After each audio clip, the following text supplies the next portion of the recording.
So, a little update dito sa ating DA17V na si Bugoy. Dito yan sa JL Racing dito sa Lower Antipolo. Dito sa bagong shop ni John Liga. So, ikot ko muna kayo. Anong mga update dito? Ito na. Nalinis ni Boss Joan yung mga slight, yung mga duktungan. Ayan o. Ginamitan niya ng flap. Kakainis no? Yun yung bad news dito sa pagkakaduktong nitong sasakyan. Masyado mainit na yung area. Okay, ito masyado na mainit yung area. Kaya dapat ganun lang ang duktungan. Siguro mga 2 inches at the most. Tapos lilipat ka ng ibang lugar.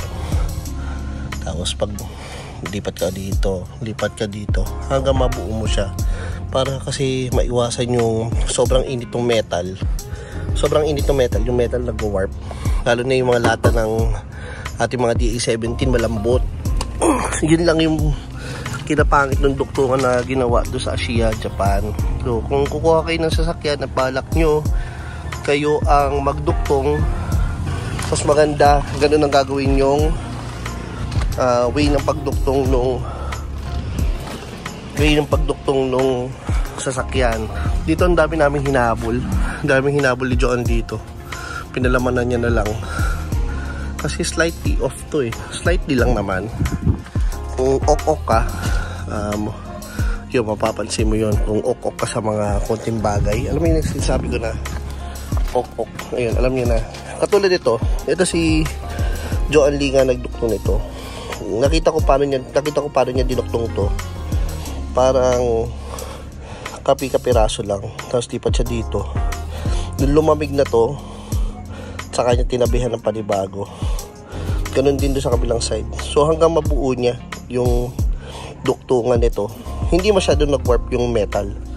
Kasi hindi ko alam kung anong tawag doon sa technique na yun, pagduduktong ng metal. Nung pagduduktong ng ganito, katulad dito mga lata. So hindi ko pa alam kung ano exactly. Pero make sense. It makes sense nga na ganun ang gagawin mo. Duktong ka maikli. Dahil mainit yan, hindi mo siya pwedeng duktungan dito or dito. Kasi mag-warp yung metal. Mag-warp yung lata. So, dali ka sa iba. Yung ceiling, wala rin. Tinanggal na namin yung ceiling. Gawa na. Kailangan namin pukpukin palabas yung mga ganito ba. Yan. Yan o. Meron pa mga kailangan tapusin Yan pa. After matapos itong body, sabi ko nga lagyan lang ng ng anti-corrosion yung mga duktungan. Tapos bibiyahe ko yan, wala problema sa akin. Bibiyahe ko yan ng naka-anti-corrosion lang. Pero parang gusto ni Boss Joan buuin at linisin. Pinturahan na ng silver. Ayan yung flooring niya. Yung flooring niya, slightly may basa dito kaya nag-generate ng kalawang. Pero madaling linisin yan. Hindi naman talaga siya totally bulok. Yung first layer of skin lang nung latte may kalawang. Tapos yan yung ilalim ng mga minivan natin.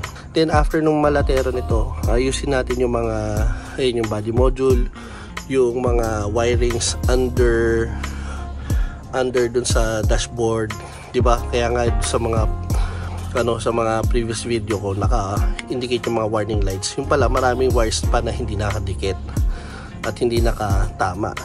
Katulad nito, sample lang hilong-hilo ko.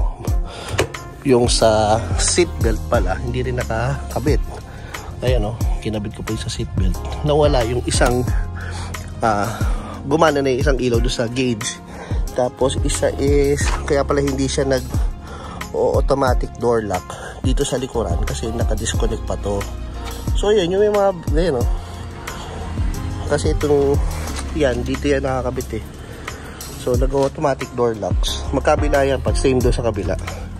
Kaya pala hindi siya nag-automatic door locks kasi nga hindi yun nakakabit. Ngayon guys, hindi ko alam kung papipinturahan ba natin ng buo to. Siyempre yun yung gusto nyo makita, diba? Pero yun, hindi yun yung gusto makita ng bulsa ko. Tingnan natin kung paano kalalabasan nito. Basta abangan nyo, maraming mangyayari dito sa van na to. Bodyworks, tapos yung mga wiring sa ayos natin, paganahin natin lahat yung magagawa natin. So kung kayo po ay naghahanap ng gagawa ng inyong minivan or ng inyong sasakyan, nandito lang po kami located sa Lower Antipolo dito sa Rizal. So malapit lang po kami, sobrang lapit lang po namin sa Marcos Highway at SM Masinag. Malaking bagay sa akin kung kung gusto nyo papapinturahan natin ito ng buo, malaking bagay sa akin na panoorin nyo yung mga commercials in betweens ng bawat video na ina-upload natin. Malaking bagay yun para mag-generate ng income yung YouTube. Tapos from there, doon ko rin naman kukuha sa YouTube yung pambuo nito sa sasakyan kahit paano. So maraming salamat sa mga subscribers na patuloy na nanonood sa akin.